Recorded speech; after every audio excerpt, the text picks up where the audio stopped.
Bismillahirrahmanirrahim. Assalamualaikum warahmatullahi wabarakatuh. Depangkeun SIM kuring Sandi Setiawan Santosa SPD, guru bahasa Sunda di SMA Negeri Hiji Cimalaka. SIM kuring di dieu bade ngaduwikeun pemecahan masalah pembelajaran siswa pada mata pelajaran bahasa Sunda. Anu judulna ngaronjatkeun motivasi diajar siswa kelas 12 tahun ajaran 2022-2023 dina pangajaran bahasa Sunda materi carita wayang ngaliwatan media kartu gambar nu dilaksanakeun di SMA Negeri Hiji Cimalaka. Deskripsi masalah anu disanghareupan nyaeta dina prak-prakan pangajaran bahasa Sunda di kelas, masalah anu sering disanghareupan utamana motivasi diajar siswa karena materi pengajaran anu masih kawilang handap. Masalah motivasi diajar siswa teh bisa jadi kapangaruhan ku sababaraha hal. Salah sahijina bahan ajar anu kurang ngirut minat siswa jeung media ajar anu masih konvensional. Nu kadua nyaeta akar permasalahan. Akar permasalahan nu katimu di kelas 12 teh nu kahiji nyaeta bahan ajar anu kurang ngirut minat siswa. Nu kadua media ajar anu masih konvensional. Anu katilu monotona guru nepikeun pangajaran di kelas.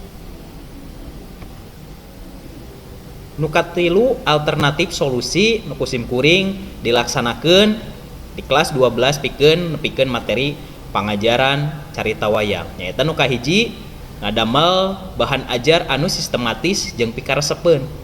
Nu kadua media pangajaran anu interaktif nyaeta make flashcard atawa kartu gambar warnaning wayang jeung tokoh wayang.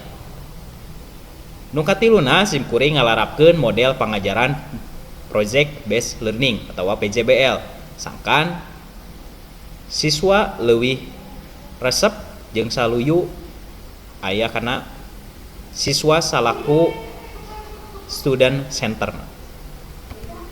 Tah, ieu mangrupa contoh kartu gambar warnaning wayang anu dipake pikeun ngungkulang masalah anu disanghareupan ku siswa. Contona misalnya SIM kuring dina hiji kartu nuliskeun ngaran wayang purwa atau wayang kulit. Sedengkeun di kartu nu hijina deui ditempelkeun gambar wayang kulit. Jadi barudak bisa ningali nu mana nu wayang kulit teh ku ningali gambar oge ngaran warnaning wayangna atawa jenis wayang. Kitu oge dina jenis wayang nu sanes misalnya wayang golek dipasihan ngaran wayangna oge dipasihan gambar wayang. Contoh nu sejenna nyaeta wayang beber. Nyaeta kumaha sih sabenerna wayang beber teh supaya barudak leuwih apal selain dibere ngaranna oge dibere gambar. Kan kaduana nyaeta kartu gambar ngeunaan tokoh pawayangan utamana ngeunaan wayang golek. Misalna disebutkeun ngaran tokoh Bima, kumaha sih dina wayang golek teh si tokoh Bima teh ditinggalikeun oge gambar.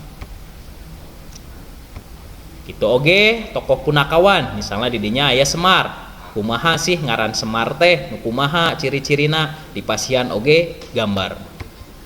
Katilu oge dijelaskeun selain ti tokoh protagonis oge aya tokoh antagonisna atawa tokoh jahatna nyata misalnya Dursasana anu biasana sok perang jeung Bima. Nah hal ieu ku digunakeunana media nu mangrupa kartu gambar boh warnaning wayang oge tokoh pawayangan golek bisa mere hasil pemecahan masalah keur siswa. Nu kahiji nyaeta siswa leuwih aktif, leuwih kreatif, mikir bisa kritis sarta numuwuhkeun sikap kerjasama.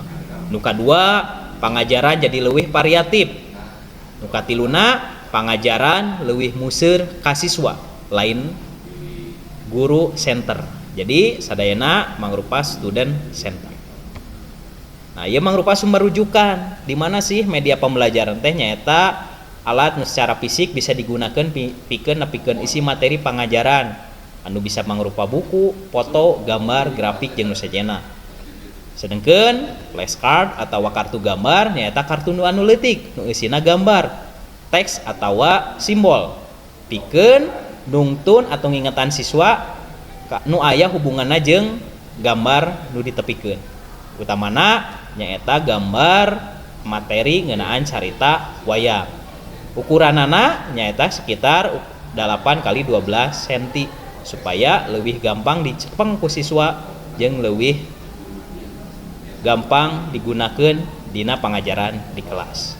Ieu hasil rujukan tiasa ditingali di digil badmin.unismus.ac.id nu di-upload dina bab kedua. Sakitu panginten ngeunaan pemecahan masalah nu kusim kuring dilaksanakeun dina materi carita wayang di kelas 12 SMA Hiji Negeri Cimalaka. Hatur nuhun. Wassalamualaikum warahmatullahi wabarakatuh.